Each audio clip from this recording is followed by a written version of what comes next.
All right, guys, it's me, Below Average Utah Dad. So, we're going to be talking about when the poo hits the fan. This comes up a lot in a lot of people's channels, and it comes up a lot on live streams. What's the best solution? What's the best go-to?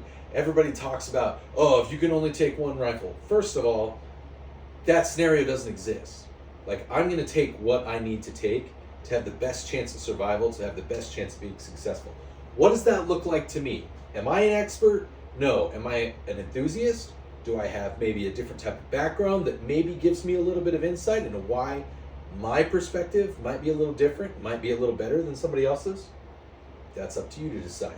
Here are my 3 recommendations. First, you're going to need some kind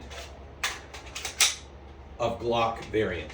Obviously, you guys know this is a PSA Dagger full size. This is a Glock 17 clone. Why did I say Glock specifically? Because it works. It just works. This is a 9mm.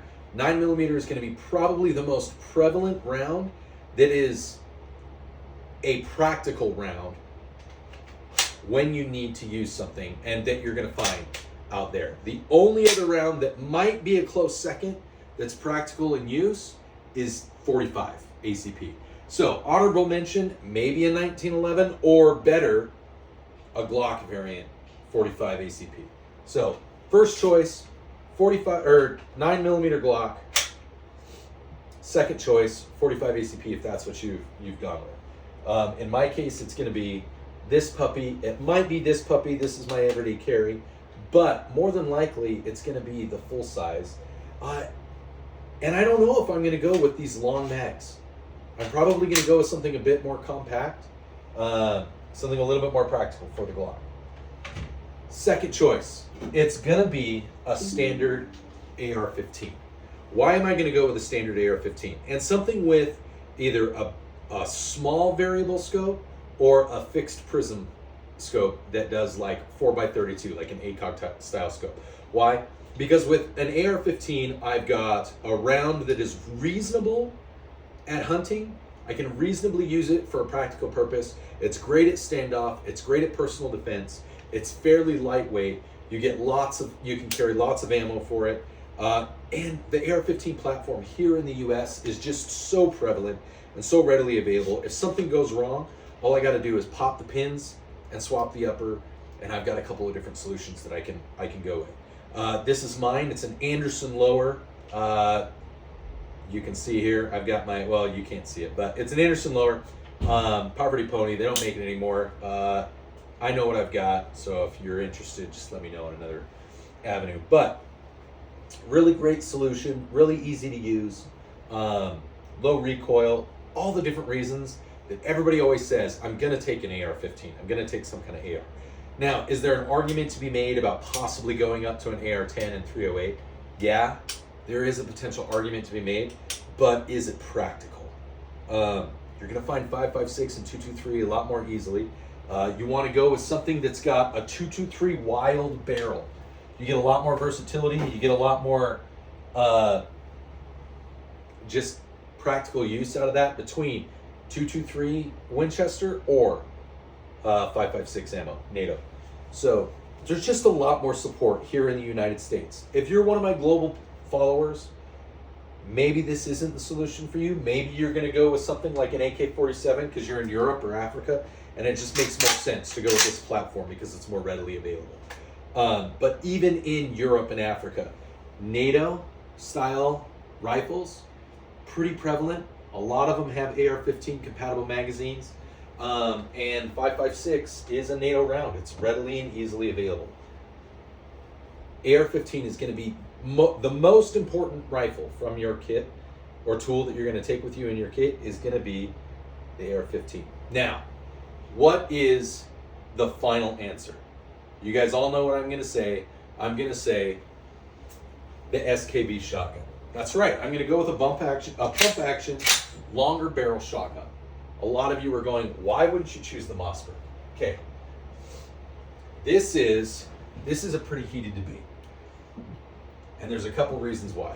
One, while this has way better capacity than my SKB, I can remove the limitations from the SKB. I can pull the magazine tube out, and I can get back up to 5+1, or maybe it's closer to 4. I can't remember. But anyways, this, while great for personal defense, home defense, breaching a door, guess what? Everything this can do, that can do. But something this can't do that can do is this is practical for food. It's also practical for anti-drones. Why am I bringing that up? Let's put that back. There we go. All right. The reason I chose the SKB is because I just think the action on this is a little bit smoother than my Winchester. I really like this shotgun, and I've shot it more than I've shot the Winchester. So that's why I'm going to choose this one.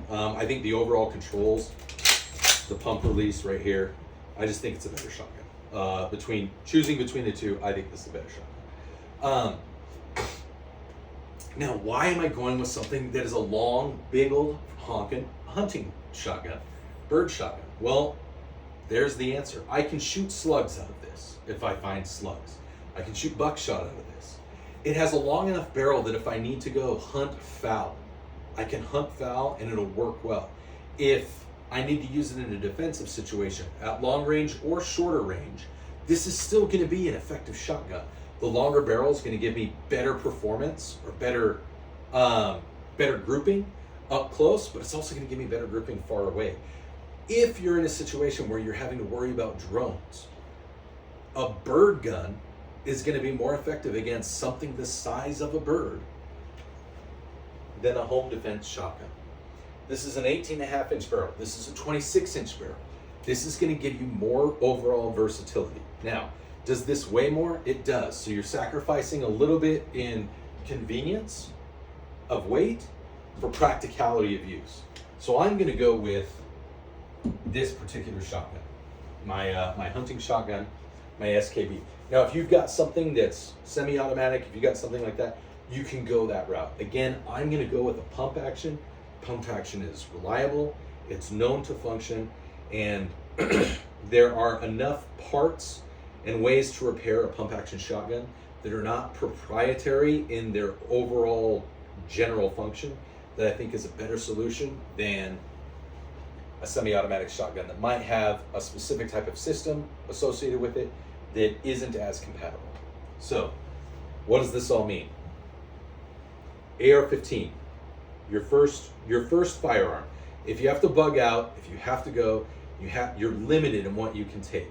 The 3 firearms, if nothing else, the 3 firearms you're gonna want: AR-15, Glock 9mm of some kind, or Glock pattern 9mm, pump action shotgun. Again, why are we doing that? Versatility of parts, versatility of support, ease of repair. Versatility of parts, versatility of support, ease of repair. Versatility of ammo and readily available ammo.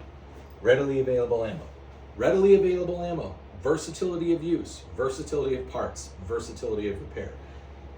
If you are in a situation where you need to bug out and you're having to make these decisions, you want to choose the systems you're most familiar with, the systems that will take the least amount of time to repair or to use, and the ones that you're going to have the most convenience in finding the tools to use them. In this case, we're talking about ammo, we're talking about basic Allen wrench tools, hammers, punches. Those are easy things to make repairs on all 3 of these systems, and they're not uncommon platforms to find ammunition for, to find support for, to find scopes for, to find anything that you can possibly think of that you might need to use or modify in a long-term situation, in a short-term situation.